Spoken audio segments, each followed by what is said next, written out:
Hello students, in today's video we will discuss about a second chapter of microeconomics of plus one, and as you know that we have completed its first two part in previous video. In today's video we will proceed to the third one. Okay, so the name of chapter is Central Problems of an Economy, class 11th, part 3. Okay, and today's date is 11 May 2020. Okay, so the topic is solution of central problems in different economy solve the central problem differently following are the details. Okay, तो students previous video के अंदर हमने ये देखा था कि एक हर कोई भी इकोनॉमी है उसके अंदर मेनली जो सेंट्रल प्रॉब्लम ऑफ इकोनॉमी होती है वो कितनी तरह की होती है। ठीक है, अब whether the economies is developing, developed और अंडर डेवलप्ड, कोई भी तरह की इकोनॉमी है पूरे वर्ल्ड के अंदर, उन्हें कुछ ऐसी सेंट्रल प्रॉब्लम होगी जो सभी इकोनॉमीज़ को फेस करनी पड़ेंगी। ठीक है, तो अब हमने ये तो देख लिया था कि सेंट्रल प्रॉब्लम होती कैसे है, लेकिन उन सेंट्रल प्रॉब्लम्स के कुछ ना कुछ सॉल्यूशन तो होंगे, कुछ ना कुछ ऐसी रेमेडीज़ होंगी जिन्हें अडॉप्ट करके उन सेंट्रल प्रॉब्लम्स से को अवॉइड किया जा सकता है और इकोनॉमी को ग्रोथ एंड डेवलपमेंट के पाथ पे आगे मूव किया जा सकता है। ठीक है, तो इसका जवाब यहाँ है कि जितनी भी इकोनॉमीज़ होती हैं वो बेसिकली तीन तरह से कैटेगराइज की जाती हैं। ठीक है, देखिए सेंट्रल प्रॉब्लम ऑफ इकोनॉमी है वो तो हर कंट्री के अंदर, हर इकोनॉमी के अंदर सेम है, लेकिन उसके जो सॉल्यूशंस हैं कि उसे कैसे सोल्व करना है, उसे कैसे रिजॉल्व करना है, ये उस टाइप की इकोनॉमी पर डिपेंड करता है। यानी कि अलग अलग कंट्रीज़ के अंदर अलग अलग टाइप ऑफ इकोनॉमिक स्ट्रक्चर है। अब अलग अलग इकोनॉमिक स्ट्रक्चर जो है वो सेम प्रॉब्लम्स को अलग अलग तरीके से टैकल करेगा और उसके अलग अलग रिजल्ट आएंगे। ठीक है, उसको जो टैकल करने का तरीका है सिर्फ उसी के अंदर डिफरेंस है। ठीक है, तो सबसे पहला जो मेरी जो मार्केट जो स्ट्रक्चर होता है इकोनॉमी का वो होता है मार्केट इकोनॉमी। बेसिकली अगर मैं ओवरव्यू दूं कि इकोनॉमी कितनी तरह की होती है, तो बेसिकली इकोनॉमी तीन तरह की होती है। पहली तो होती है मार्केट इकोनॉमी, दूसरी होती है सेंट्रली प्लान्ड इकोनॉमी और तीसरी होती है मिक्स्ड इकोनॉमी। ठीक है, तो मार्केट इकोनॉमी उसे कहते हैं जिसके अंदर जितने भी रिसोर्सेज होते हैं और जितने भी इकोनॉमिक डिसीजंस होते हैं वो वहाँ के private firms demand and supply के इंटरेक्शन से लेती हैं। जितनी भी इकोनॉमिक एक्टिविटीज़ होती हैं उन सब के पीछे प्रॉफिट मैक्सिमाइजेशन ही मेन मोटिव होता है। ठीक है, वही सेंट्रली प्लान्ड इकोनॉमी होती है, उससे वो इकोनॉमी होती है जहाँ पे एक इकोनॉमी के अंदर जितने भी डिसीजंस होते हैं कि कौन से गुड एंड सर्विसेज का प्रोडक्शन होना चाहिए, कितने रेट पे इनको सेल करना है, कितनी क्वांटिटी का प्रोडक्शन होना चाहिए, ये सब वहाँ की सेंट्रल गवर्नमेंट लेती है या सेंट्रल अथॉरिटी लेती है। ठीक है, और पूरी इकोनॉमी के अंदर जो मेन इकोनॉमिक एक्टिविटी के पीछे जो मेन मोटिव होता है वो होता है सोशल वेलफेयर, ना कि प्रॉफिट मैक्सिमाइजेशन। तो उसे कहते हैं सेंट्रली प्लान्ड इकोनॉमी। और फिर थर्ड टाइप की इकोनॉमी पे आते हैं, उसे कहते हैं मिक्स्ड इकोनॉमी। ठीक है, मिक्स्ड इकोनॉमी वो होती है जहाँ पे मार्केट इकोनॉमी और सेंट्रली प्लान्ड इकोनॉमी, इन दोनों के बेनिफिट्स को डिराइव करके एक हाइब्रिड सिस्टम बनाया गया जिसका नाम था मिक्स्ड इकोनॉमी। ठीक है, मिक्स्ड इकोनॉमी के अंदर कुछ ऐसे डिसीजंस होते हैं जो गवर्नमेंट लेती है और जितने भी रिसोर्सेज होते हैं और जितने भी फैक्टर्स ऑफ प्रोडक्शंस होते हैं उन सभी की ओनरशिप मार्केट के पास होती है। गवर्नमेंट का काम होता है रूल्स एंड रेगुलेशंस बनाना। इस तरह की इकोनॉमी के अंदर सोशल वेलफेयर और प्रॉफिट मैक्सिमाइजेशन दोनों मोटिव होते हैं इकोनॉमिक एक्टिविटी के पीछे। जितनी भी इकोनॉमिक एक्टिविटी होती है उनके पीछे दो मेन मोटिव्स होते हैं, वो दो होते हैं, एक तो सोशल वेलफेयर, दूसरा प्रॉफिट मैक्सिमाइजेशन। ठीक है, so these are the three type of economies. Okay, अब सेंट्रल प्रॉब्लम्स हैं वो तो सभी हर इकोनॉमी फेस करती है, वो सभी इकोनॉमी के लिए वो तो सेम ही है क्योंकि रिसोर्सेज लिमिटेड है। अब अलग अलग टाइप की इकोनॉमी कैसे अलग अलग प्रॉब्लम्स को कैसे टैकल करेगी, उसका सबसे फर्स्ट एग्जांपल ये है मार्केट इकोनॉमी। ठीक है, तो सबसे पहले डेफिनेशन पढ़ते हैं। Definition is market economy is a free economy. It means that producers are free to decide what, how, and for whom to produce. It is on the basis of supply and demand forces in the market. It means market economy वो होती है जहाँ पे जितने भी factors of productions और जितने भी रिसोर्सेज एक इकोनॉमी के अंदर प्रिवेल करते हैं उन सभी की ओनरशिप वहाँ की प्राइवेट फर्म्स और प्राइवेट प्रोड्यूसर्स के पास होती है। ठीक है, अब वो ही डिसाइड करेंगे कि एक इकोनॉमी के अंदर व्हाट टू प्रोड्यूस, यानी कि किन कमोडिटीज़ का प्रोडक्शन करना है, हाउ टू प्रोड्यूस, कैसे प्रोडक्शन करना है, और फॉर होम टू प्रोड्यूस, यानी कि इकोनॉमी के किस सेक्शन के लिए प्रोडक्शन करना है। जितने भी डिसीजंस होंगे वो सब वहाँ की प्राइवेट फर्म्स लेंगी। गवर्नमेंट का किसी भी तरह का कोई भी इंटरवेंशन नहीं होगा इकोनॉमिक एक्टिविटी के अंदर। ठीक है, जितने भी प्रोडक्शन हैं वो सभी मार्केट फोर्सेस यानी कि मार्केट की डिमांड और मार्केट की सप्लाई के बेसिस पे ही किस कमोडिटी का प्रोडक्शन किया जाना चाहिए और कितने प्राइस पे उसको सेल करना है, इन सभी का डिसीजन होता है मार्केट फोर्सेस के थ्रू, यानी कि डिमांड एंड सप्लाई की फोर्सेस के थ्रू। उस इकोनॉमी को कहते हैं मार्केट इकोनॉमी। ठीक है, अब यहाँ पे क्या होता है, producers will choose to produce those goods the prices of which are relatively high because they are interested in maximizing their revenue।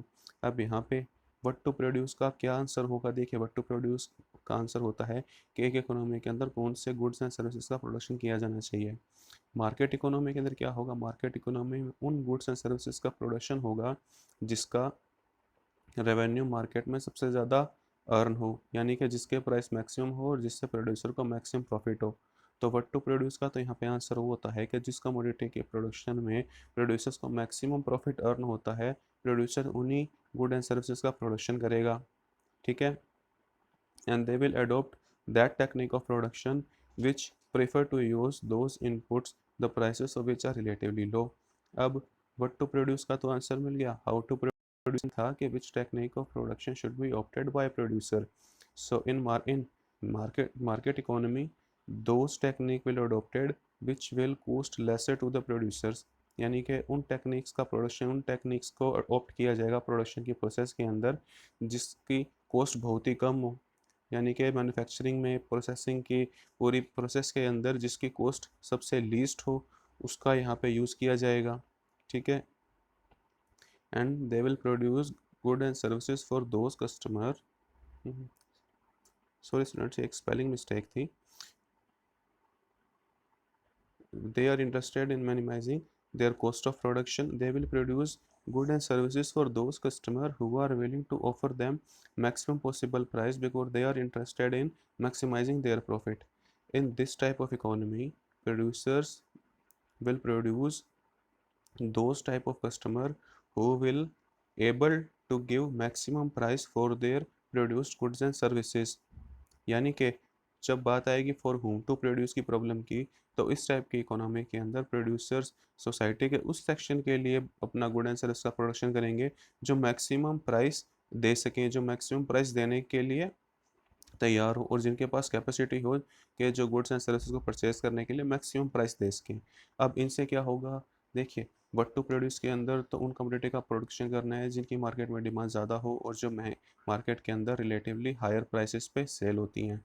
What to how to produce का जो आंसर था वो ये था कि उस टेक्निक ऑफ का प्रोडक्शन किया जाना चाहिए जिसकी कॉस्ट बहुत ही कम हो, और फॉर होम टू प्रोड्यूस के अंदर उस सेक्शन के लिए प्रोडक्शन करना है जहाँ पे वो, यानी कि वो सेक्शन जो अब प्रोड्यूस गुड एंड सर्विसेज को परचेज करने के लिए मैक्सिमम प्राइस दे सके। ठीक है, तो इन तीनों का जो what to produce, how to produce और होम टू प्रोड्यूस का जो डिसीजन होता है वो एक मार्केट इकोनॉमी के अंदर वो वहाँ के प्रोड्यूसर्स और वहाँ के जो प्राइवेट फर्म्स हैं वो लेती हैं, और मेन मोटिव जो होता है इन सभी डिसीजंस के पीछे वो होता है सिर्फ प्रॉफिट मैक्सिमाइजेशन के, कैसे एक इकोनॉमी के अंदर अपने प्रॉफिट को मैक्सिमाइज करना है। ठीक है, तो इस तरह से एक मार्केट इकोनॉमी के अंदर 3 टाइप ऑफ प्रॉब्लम्स जो हैं, एक सेंटर प्रॉब्लम्स वो सॉल्व की जाती हैं।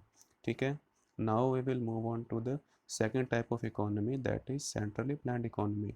Okay, so first I will tell you about centrally planned economy। Centrally planned economy is those economy in which all the decisions are taken by the government of that country or central authority of that country। Okay, what to produce, how to produce, or for whom to produce are decided by the government or central of that economy। Okay, and the main motive behind all the economic decision and all the economic activities is how to maximize social welfare। Okay, a profit maximization is a secondary motive, secondary type of motive in this economy। Okay, so ये economy के अंदर in a centrally planned economy decision related to what, how and for whom to produce are taken by some central authority appointed by the government. Okay, जितने भी decision होते हैं वो सब वहाँ की सेंट्रल अथॉरिटी लेती है जो कि गवर्नमेंट अपॉइंट करती है। ठीक है, all the decisions are taken by the government in view to maximize social welfare। Those goods and services will produced with the central authority find as most useful for society and that technique of production will be adopted which is socially most useful। यानी कि यहाँ पे जो सबसे पहली central problem होती है ये होती है व्हाट टू प्रोड्यूस, तो व्हाट टू प्रोड्यूस का जवाब यहाँ पे ये होगा कि उन गुड एंड सर्विसेज का प्रोडक्शन किया जाना चाहिए जिसकी सोसाइटी के अंदर सबसे ज़्यादा रिक्वायरमेंट है। ठीक है, लग्जरी गुड्स का प्रोडक्शन ज़्यादा होगा ऐसा नहीं है, और जो बहुत ही बेसिक लेवल हैं जिनकी जिनकी रिक्वायरमेंट इकोनॉमी के अंदर सभी सेक्शन के सभी इंडिविजुअल्स को है, उनका सबसे पहले प्रोडक्शन किया जाएगा। ठीक है, ये तो है व्हाट टू प्रोड्यूस का आंसर। हाउ टू प्रोड्यूस का आंसर होगा कि उस टेक्निक का यूज़ किया जाएगा प्रोडक्शन प्रोसेस के अंदर जिससे वहाँ का जितना भी रिसोर्सेज है वो सबसे ऑप्टिमली यूटिलाइज्ड हो। अगर एक इकोनॉमी के अंदर पॉपुलेशन बहुत ज़्यादा है तो लेबर इंटेंसिव टेक्निक का यूज़ होगा। अगर किसी कंट्री के अंदर अगर पॉपुलेशन कम है तो कैपिटल इंटेंसिव टेक्निक का यूज़ होगा। ठीक है, कि वहाँ के जितने भी रिसोर्सेज हैं वो ऑप्टिमली यूटिलाइज हो जाएं। ठीक है, और फॉर होम टू प्रोड्यूस का जो जवाब आता है वो ये आता है कि इकोनॉमी के उस सेक्शन के लिए प्रोडक्शन होगा जिससे सबसे ज़्यादा रिक्वायरमेंट होगी गुड्स एंड सर्विसेज की। ठीक है, अब भले ही इकोनॉमी का जो बिल्कुल पुअर सेक्शन है अगर उसको रिक्वायरमेंट है तो प्रोडक्शन होगा गुड एंड सर्विसेज का वो उनके लिए होगा। ठीक है, अगर उनके लिए गुड्स एंड सर्विस का प्रोडक्शन नहीं होगा तो वो स्ट्रगल और हार्वेस्टिंग के कारण उनकी डेथ हो जाएगी। ठीक है, और यहाँ पे जो मेन जो प्राइमरी मोटिव है वही मेरा सोशल वेलफेयर है कि सोशल वेलफेयर को कैसे इंक्रीज करना है। ठीक है, the only one motive behind all the economic decisions are only how to maximize social welfare. ठीक है, तो प्रॉफिट कैसे इंक्रीज करना है, प्रॉफिट जनरेट हो रहा है या नहीं हो रहा है, प्रोडक्शन के अंदर लॉसेस फेस करने पड़ रहे हैं, तो ये जितने भी हैं ये सब तो सेकेंडरी पर्पज़ हैं। गवर्नमेंट लॉस में जाके भी प्रोडक्शन करेगी गुड एंड सर्विसेज का अगर इकोनॉमी के अंदर सोशल वेलफेयर करना है तो प्रॉफिट और लॉस यहाँ पे सेकेंडरी पर्पस होता है। गवर्नमेंट लॉस को बियर करके भी गुड एंड सर्विसेज का प्रोडक्शन कर लेती है। ठीक है, लेकिन सोशल वेलफेयर मैक्सिमम होना चाहिए इस टाइप ऑफ इकोनॉमी के लिए। ठीक है, and all the decisions are taken by the government in view to maximize social welfare. Those goods and services will be produced with the central authority find as most useful for the society, and that technique of production will be opted which is socially most useful. Goods will be produced preferably for those residents who are suffering from hunger or starvation even when it implies loss in production। यानी कि यहाँ पे उन good and services का production किया जाएगा जिसकी requirement सबसे ज़्यादा है, और सोसाइटी के जो बिल्कुल पुअर सेक्शन है, मिडिल सेक्शन है या अपर सेक्शन है, कुछ ऐसे गुड एंड सर्विसेज होती हैं जिनका रिक्वायरमेंट सभी को होता है, तो उन गुड एंड सर्विसेज का पहले प्रोडक्शन किया जाता है जिसकी रिक्वायरमेंट हर किसी को है। ठीक है, ताकि सोसाइटी के जितने भी लोग हैं वो सभी कुछ ना कुछ गुड एंड सर्विसेज का कंजप्शन करते रहें, उनकी जो डेली नीड्स है, जो डेली विशेज़ है, जो डेली डिमांड्स हैं, वो फुलफिल होते रहे, सोशल वेलफेयर है वो मैक्सिमम होता रहे, तो इकोनॉमी के अंदर ऐसे प्रोडक्शन किया जाता है। ठीक है, इसको बोलते हैं सेंट्रली प्लान्ड इकोनॉमी। फिर बात आती है मिक्स्ड इकोनॉमी की। What is the meaning of mixed economy? देखिए, mixed economy is that type of economy in which both the characteristics of market economy and centrally planned economy are taken together, and all the decisions and all the rules and regulations are made by the government, but all the resources and all the economic decisions all type are taken by the private firms or private producers of that economy। ठीक है, this type of economy concludes both the merits of economy like market economy and centrally planned economy। Okay, so this is a hybrid system, okay, of economy।